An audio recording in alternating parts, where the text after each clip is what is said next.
మీ ఎలాంటి వ్యాపార ప్రకటనలకైనా వెంటనే మా ఛానల్ సంప్రదించండి. అందరికీ నమస్కారం. నేను శిరీష. ప్రస్తుతం మనతో పాటు ఉన్నారు ప్రముఖ ఆధ్యాత్మికవేత్త జ్యోతిష్య పండితులు పవన్ కుమార్ శర్మ గారు. గురుగారితో మాట్లాడదాం. గురుగారు నమస్కారం అండి. శ్రీరామచంద్ర పరబ్రహ్మణే నమః. గురుగారు, శ్రీరామ్ అన్నారు కాబట్టి first of all Hanuman Chalisa పారాయణం చేసేటప్పుడు ఎలాంటి నియమాలు పాటించాలంటారు? ముఖ్యంగా మనకి ఏదన్నా ఆరోగ్య సమస్యలు ఉన్నా, ఏదన్నా భయమైనా ఆ బజరంగ బలిని తలుచుకోవాలంటారు. సో ముఖ్యంగా చూసుకుంటే మరి హనుమాన్ చాలీసా నియమాలు పారాయణం చేయాలనుకునేవారు ఎలాంటి నియమాలు పాటించవచ్చు అంటారు? ఎన్ని రోజులు చదవచ్చు అంటారు? కొంతమంది 11 రోజులు అంటారు, 21 రోజు అంటారు, 41 రోజు అంటారు. సో మాకున్న సందేహాలన్నిటినీ నిర్వృత్తి చేయండి గురుగారు. ఆంజనేయం మహావీరం బ్రహ్మ విష్ణు శివాత్మకం తరుణార్క ప్రభం శాంతం రామదూతం నమామ్యహం. శ్రీరామదూతం శిరసా నమామి. హనుమాన్ చాలీసా అందరికీ నిత్యపారాయణ గ్రంథం. ఎందుకంటే హనుమాన్ చాలీసా తెలియని వారు ఎవరు ఉండరు. సుమారుగా అందరికీ ఆంజనేయ స్వామి హనుమాన్ చాలీసా అనేటటువంటిది మనకి అందరికీ, తెలుగు ప్రజలందరికీ కూడా ఒక నిత్యపారాయణ గ్రంథం అని చెప్పవచ్చు. అయితే అసలు ఆ పేరు మనం గమనిస్తే మనకి మహారాష్ట్ర సంప్రదాయంలో వచ్చినటువంటి స్తోత్రం హనుమాన్ చాలీసా అంట. మనకి హిందీలో చాలీస్ అంటే 40 అని అర్థం. అందుకని దానికి హనుమాన్ చాలీసా అంటే 40 శ్లోకాలతో కూడినటువంటిది అని చెప్పడం కోసం దానికి మనం చాలీసా అని అంటున్నాం. ఈ 40 శ్లోకాలని కూడా ఎవరి అవకాశాన్ని బట్టి వాళ్ళు పారాయణ చేయండి అని మనకి అందులో తులసీదాస్ గారు చాలా చక్కగా రాశారు. చివరిలో వారు ఏమన్నారంటే, యహ శతవార పాఠకరకోయి చూటహి బంధి మహాసుఖ హోయి అన్నట్టు. ఎవరైతే బంధనం అన్న శబ్దానికి అర్థం ఏమిటంటే మనం బిగుసుకుపోవడం. అందరికీ బంధనం ఉంటుంది. బంధనం అంటే ఒక ప్రాబ్లంలో చిక్కుకుపోవడం. ఆ ప్రాబ్లం నుంచి మేము బయటికి రావాలి. అయితే మరి ఇప్పుడు మేము ఏం చేయాలి అని అర్థం. అయితే అందరూ అన్ని పూజలు చేయలేరు, అందరికీ అన్ని సౌకర్యాలు కుదరవు. ఇంట్లో చేయాలని అనుకుంటాం కానీ మా ఇంట్లో అందరూ వెళ్ళిపోతారు, మాకు కుదరదండి. లేదు మేము కూడా ఉద్యోగస్తులు అండి, మాకు కుదరదండి. మరి ఇప్పుడు ఏం చెయ్యాలి అని అంటే హనుమాన్ చాలీసా ఎప్పుడు ఎక్కడ ఎట్లా ఉన్నా కూడా పారాయణ చేసుకోవచ్చు అని చెప్పారు. దానికేం వస్త్ర నియమం లేదు, దానికేమీ సమయంతో నిమిత్తం లేదు, దానికేమీ అలాగే ఇక్కడ ఉంటేనే చెయ్యాలి అనే స్థల నియమం లేదు. మీరు ఎక్కడ ఉండండి, ఉద్యోగం చేస్తున్నప్పుడు అక్కడికి వెళ్ళి కూడా చదువుకోవచ్చు. అలాగే అయితే భోజనం లోపల వీలైనంత వరకు చేసుకోవడం ఉదయం పూట మంచిది. సాయంత్రం పూట చేయవలసి వస్తే ఒకసారి స్నానం చేసి చదువుకోవడం చెప్పదగినటువంటి సూచన. సహజమైన శుచి ఉంటే సరిపోతుంది, కానీ దానికోసం ప్రత్యేకంగా అమ్మో ఇది చదవకూడదేమో అనేటువంటి భయం అవసరం లేదు. అందరికీ చక్కగా దగ్గరగా ఉండి అన్ని కోరికలు నెరవేర్చే గొప్ప స్తోత్రం ఆంజనేయ స్వామికి సంబంధించి ఏదైనా ఉంది అంటే అది హనుమాన్ చాలీసా. ఈ హనుమాన్ చాలీసా ఇందాక మీరు అడిగినట్లు 11, 21, 41 అనే సంఖ్యలు మనకు కనపడుతూ ఉంటాయి. ఇది ఆంజనేయ స్వామి వారి గుళ్ళో ప్రారంభం చేసి మీరు ఈ సమస్య నాకు తొలగిపోవాలి అని ప్రారంభం చేసి రోజుకి 11 సార్లు చొప్పున ఒక 41 రోజుల పాటు కనుక చేస్తే ఏ సమస్య మీద మీరు పారాయణ చేస్తున్నారో అది వెంటనే ఆంజనేయ స్వామి వారు దాన్ని నివృత్తి చేసి దాన్ని చక్కగా మీ నుంచి తొలగించి మీరు అనుకున్నటువంటి కోరికని మీకు చక్కగా తీసుకొచ్చి ఆయన చేసి పెడతారు. అందుకనే త్వమస్మిన్ కార్యనిర్యోగే ప్రమాణం హరిసత్తమ హనుమన్ యత్నమాస్థాయ దుఃఖక్షయకరో భవ అని సుందరకాండలో సీతమ్మ హనుమంతుడిని ప్రార్థన చేస్తుంది. నువ్వు మాత్రమే ఈ పని మాకు చేసి పెట్టగలవు ఓ హనుమా, నువ్వు ప్రయత్నపూర్వకంగా నా దుఃఖాన్ని నువ్వు తొలగించవయ్యా అని సీతా అమ్మవారు ఆంజనేయ స్వామి వారిని అడుగుతుందన్నమాట. కాబట్టి నువ్వు యత్నపరో భవేత్ అంటారు. అక్కడి నుంచి బయలుదేరి నువ్వు ప్రయత్నపూర్వకంగా ఆంజనేయ స్వామి వారు అడుగుతారు, నేనే రావణాసురుని సంహరించి నిన్ను తీసుకొని వెళ్ళిపోతానమ్మా అంటారు. అలా వెళ్ళకూడదు.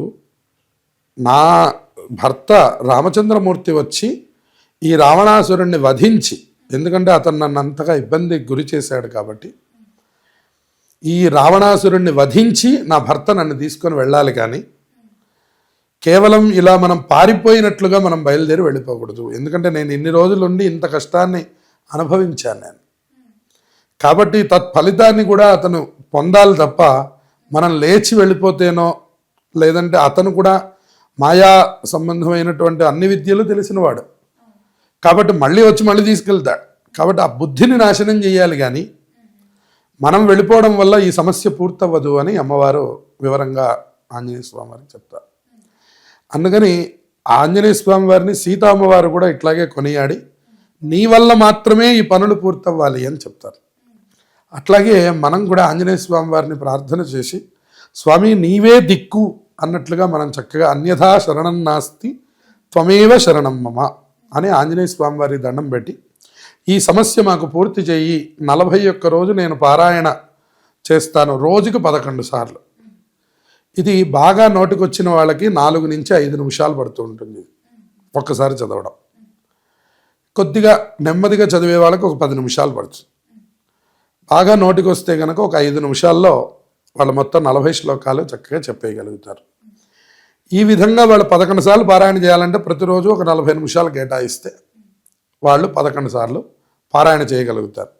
ఈ రకంగా ఉదయం కుదిరితే ఉదయం, సాయంత్రం కుదిరితే సాయంత్రం చొప్పున 40 రోజుల పాటు ప్రతిరోజు పారాయణ చేసి రోజు ఒక తమలపాకు మీద సింధూరం నూనెలో తడిపి పెట్టుకొని ఒక గిన్నెలో రోజు ఒక తమలపాకు తీసుకోవడం, దాని మీద శ్రీరామ అని రాయడం, ఆ తమలపాకు పట్టుకొని 11 సార్లు చదివి ఆంజనేయ స్వామి వారి ముందర పెట్టి బయలుదేరి వెళ్ళిపోతూ ఉండడం. ఈ విధంగా ఎవరు 41 రోజు చేస్తున్నారో వాళ్ళకి దీర్ఘకాలిక సమస్యలన్నీ తొలగిపోతాయని చెప్పారు.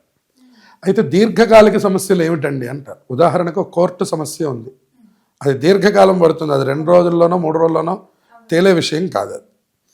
అట్లాగే ఒక ఇల్లు కట్టుకోవాలి అని పాపం చాలా కాలం నుంచి ప్రయత్నం చేస్తూ ఉంటారు, ఆ పని చాలా వరకు దగ్గరికి వస్తూ ఉంటుంది, పూర్తి కాదు. మన చేతుల్లో డబ్బులు ఉన్నాయి, మనకు అవకాశం రాదు. అలా మీరు ఏది సంకల్పం చేయండి, కోర్టు విషయాలు కానివ్వండి, ఇల్లు విషయాలు కానివ్వండి, ఇంట్లో ఉన్న సమస్యల విషయాలు కానివ్వండి, పిల్లల అభివృద్ధి కానివ్వండి, ఆర్థిక, సంతాన, వివాహ, ఉద్యోగ, కుటుంబ, సంతాన సమస్త విషయాలకి మనకి మందు నివారణ ఏదైనా ఉంది అంటే మనందరికీ తులసీదాస్ గారు అందించిన ఈ హనుమాన్ చాలీసా మాత్రమే.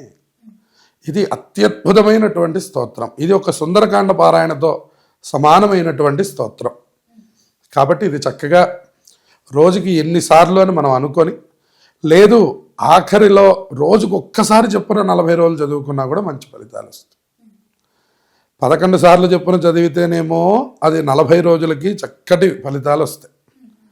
అది మనకి ఎంత అవుతుంది, రోజుకి 11 సార్లు చెప్పున 40 రోజుల్లో 41వ రోజు మనం కనుక పారాయణ చేస్తే 4 పదులు 40, ఇదొక 40 అన్నమాట, 444 పారాయణలు అవుతాయి. అది అత్యద్భుతమైన ఫలితాలను ఇస్తుంది.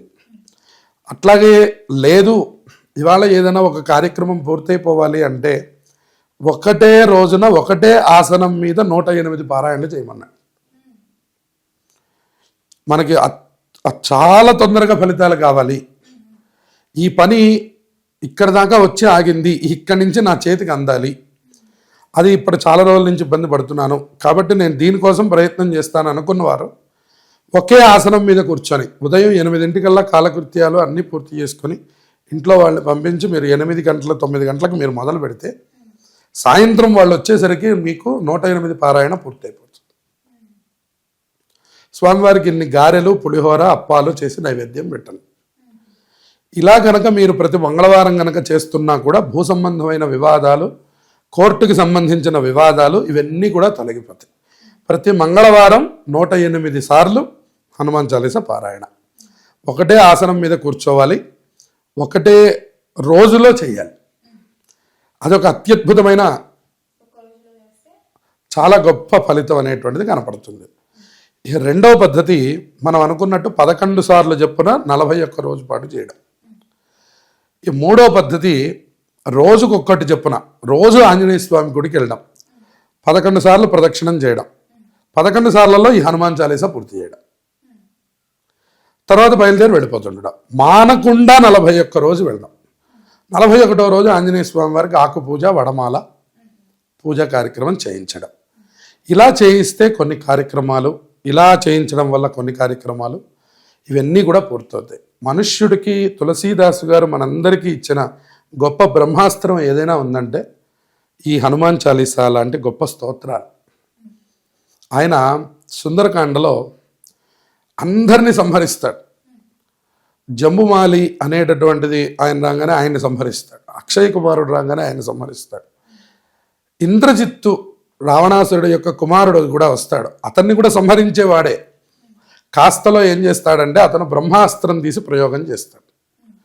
బ్రహ్మాస్త్రం వేస్తున్నాను అనగానే ఆయన కూడా ఇంతమంది రాక్షసుల్ని ఇప్పటికే నేను సంహరించాను, ఇది మారణ హోమం కాకూడదు, కాబట్టి నేను ఈ బ్రహ్మాస్త్రాన్ని కట్టుబడతాను. బ్రహ్మాస్త్రానికి కట్టుబడితే కానీ నాకు రావణాసురుడు కనిపించడు.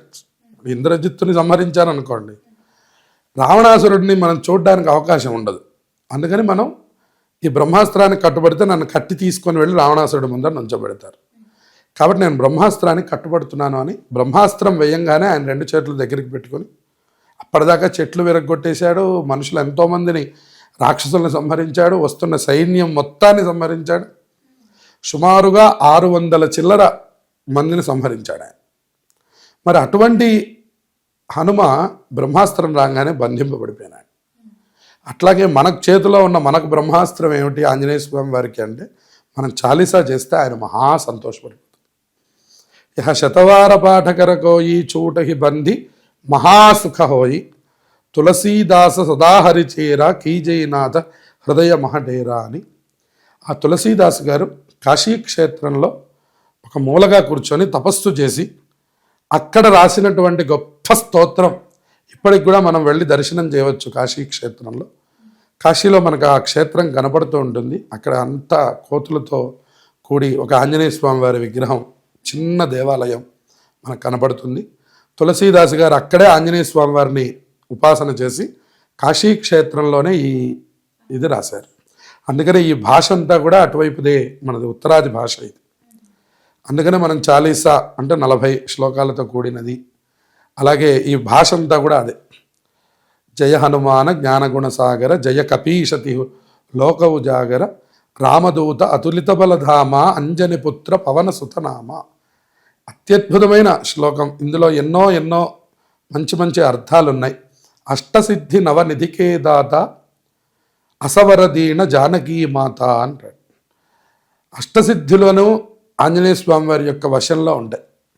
నవనిధులు కూడా ఆంజనేయ స్వామి వారి దగ్గర ఉంటాయి. అందుకని ఆంజనేయ స్వామి వారిని గనక మనం నమ్ముకొని గనక ప్రదక్షిణం చేస్తే ఆయన ఇవ్వలేనిదంటూ ఏదీ లేదు, ఆయన అన్నీ ఇస్తాడు అని చెప్పారు. అష్టసిద్ధుల్ని ఇస్తాడు, నవనిధుల్ని ఇస్తాడు. అష్టసిద్ధులు అంటే ఏంటి? మనం ఏ పనైనా చేయగలిగే సామర్థ్యం అష్టసిద్ధులు అంటే అర్థం. నవనిధులంటే మనం జీవితంలో వెనక్కి తిరిగి చూసుకోలేనంత సంపాదనని నవనిధులు అంట. ఆ రెండే కదా భవిష్యత్తులో మనకు కావాల్సింది, అందరూ కోరుకునేది. కాబట్టి అసవరదీన జానకి మాత, ఆవిడ ఎప్పుడైతే దుఃఖంలో ఉందని తెలిసిందో ఈయన వెళ్ళి ఆవిడని దర్శనం చేశాడని. ఎక్కడ అవసరమో అక్కడ ఆయన కనపడుతూ ఉన్నాడు. అట్లాగే మనకు కూడా సుఖంలో ఉన్నప్పుడు మనం పెద్దగా ఏమీ పట్టించుకోం, కష్టం వచ్చినప్పుడు మాత్రమే భగవంతుడా అంటాం. అట్లాంటి కష్టం ఎప్పుడు వచ్చినా స్వామి మన కోసం పరిగెత్తుకుంటూ వస్తాడని చెప్పారు. అటువంటి దివ్యమైన స్తోత్రం మనకి ఏదైనా అందుబాటులో ఉంది అంటే అది మనకి చక్కటి హనుమాన్ చాలీసా. దీన్ని నిత్యం పారాయణ చేస్తూ ఉండండి. దానివల్ల ధైర్యం కలుగుతుంది. బుద్ధిర్బలం యశో ధైర్యం నిర్భయత్వం అరోగతాం అజాడ్యం వాక్పటుత్వంచ హనుమత్ స్మరణాత్ భవేత్. ఆంజనేయ స్వామిని ఉపాసన చేస్తే ఈ హనుమాన్ చాలీసాని కనుక చదువుకుంటే మనకేమొస్తుందంటే అన్నీ వస్తాయన్నారు. బుద్ధి కలుగుతుంది అని చెప్పారు. బుద్ధి అంటే ఎవరితో ఎప్పుడు ఏ సమయంలో ఎలా మాట్లాడాలి, దీన్నే బుద్ధి అంటారు. మనం ఏదైనా తప్పు పని చేస్తే పెద్దవాళ్ళు బుద్ధి లేదా అంటారు. బుద్ధి అన్న శబ్దానికి అర్థం ఏంటంటే ఏ సమయంలో ఏ పని చేయాలో తెలిసి ఉండడం. ఇది అన్ని వయసుల వాళ్ళకి అవసరమే. ఇదేదో చిన్నపిల్లలకి అవసరమో లేదా ఫలానా వాళ్ళకి అవసరమో అనడానికి లేదు. 80 ఏళ్ళు వచ్చినా కూడా బుద్ధి కావాలి. ఎవరికి సమయానికి అనుకూలమైన ఇది లేకపోయినా వాళ్ళకి బుద్ధి లేనట్టు అర్థం. అందుకని బుద్ధి లేకుండా ఎవరో ఉండకూడదు. కాబట్టి అందరూ ఆంజనేయ స్వామిని ఉపాసన చేయాలి. తర్వాత బలం కావాలి అని. బలం అంటే శారీరక బలమా? కాదు. మానసికమైన బలం కావాలి, ఆర్థిక బలం కావాలి, కుటుంబ బలగం కావాలి. ఏ బలం మనకొద్దు? అన్ని బలగాలు కావాలి. మరి అన్ని బలాలు ఇచ్చేవాడు ఆ బలవంతుడైన ఆంజనేయ స్వామి వారు, బజరంగ బలి అని. కాబట్టి బుద్ధిర్బలం. తర్వాత యశస్సు అంటే సంఘంలో కీర్తి ప్రతిష్టలు, సమాజంలో ఒక మంచి స్థాయి. అది ఎవరొద్దంటారు? అది కూడా కావాలి. తర్వాత ధైర్యం కావాలి. చాలామంది దగ్గర టాలెంట్ ఉంది, వాడికి ధైర్యం లేక చాలామంది ఇళ్లలో ఉండిపోతారు. రావయ్యా మాట్లాడవయ్యా సభలో అంటే మాట్లాడరు. అందువల్ల యశో ధైర్యం, నిర్భయత్వంగా ఉండడం. సహజంగా ఒక్కళ్ళుంటే చాలామందికి భయం వేస్తుంటుంది. భయం లేకుండా ఉండగలగాలి కొన్ని ప్రాంతాల్లో, అప్పుడే మనం విజయం సాధించగలుగుతాం. అరోగతాం అన్నిటికంటే ముఖ్యమైనది, రోగములు పోవాలి. ఎందుకంటే అందరము కూడా రోగ సంబంధంగా ఇప్పుడు అందరం బాధపడుతూ ఉన్నాం. కాబట్టి అటువంటి రోగములు లేకుండా ఉండాలి, దాన్ని అరోగతాం అన్నాడు. కాబట్టి అజాడ్యం అంటే బద్ధకం. ఇవాళ బద్ధకం వల్ల మనం ఎన్నో అవకాశాలు వదిలేసుకుంటున్నాం, బద్ధకం వల్ల ఎంతో డబ్బు నష్టపోతున్నాం. మరి అది లేకుండా ఉండాలంటే హనుమాన్ చాలీసా చెప్పమన్నాడు. వాక్పటుత్వంచ, మంచి మాట రావాలి మనకి. ఆయన మాట్లాడారు అంటే అలా ఉండాలి, అంటే దాన్ని వాక్పటుత్వం అంటారు. ఆ వాక్పటుత్వం కనుక వస్తే ఆంజనేయ స్వామి వారి అనుగ్రహం మనకు కలిగినట్టు. ఇవన్నీ ఒకచోటే రావాలి అంటే అది ఆంజనేయ స్వామి వారి దగ్గర వస్తాయి. అదే మనకి హనుమాన్ చాలీసా ఇస్తుంది అని చెప్పారు. అందువల్ల హనుమాన్ చాలీసా మనందరికీ నిత్య పారాయణ గ్రంథం. ఒకసారి మనం హనుమాన్ చాలీసా చేస్తే మనకి సుందరకాండ పారాయణ చేసినంత ఫలితం వస్తుందన్నమాట. కాబట్టి చక్కగా దాన్ని ఏ కష్టం వచ్చినా సరే మనకి నివారణ జరగాలంటే హనుమాన్ చాలీసాని పట్టుకోండి. హనుమాన్ చాలీసా వల్ల కాని పని ఏదీ లేదు. అన్ని కార్యాలని ఆ హనుమాన్ చాలీసా పూర్తి చేసి పెడుతుంది. గురుగారు మొత్తం మీద హనుమాన్ చాలీసా విశిష్టత తెలియజేసినందుకు ధన్యవాదాలు. శుభమస్తు.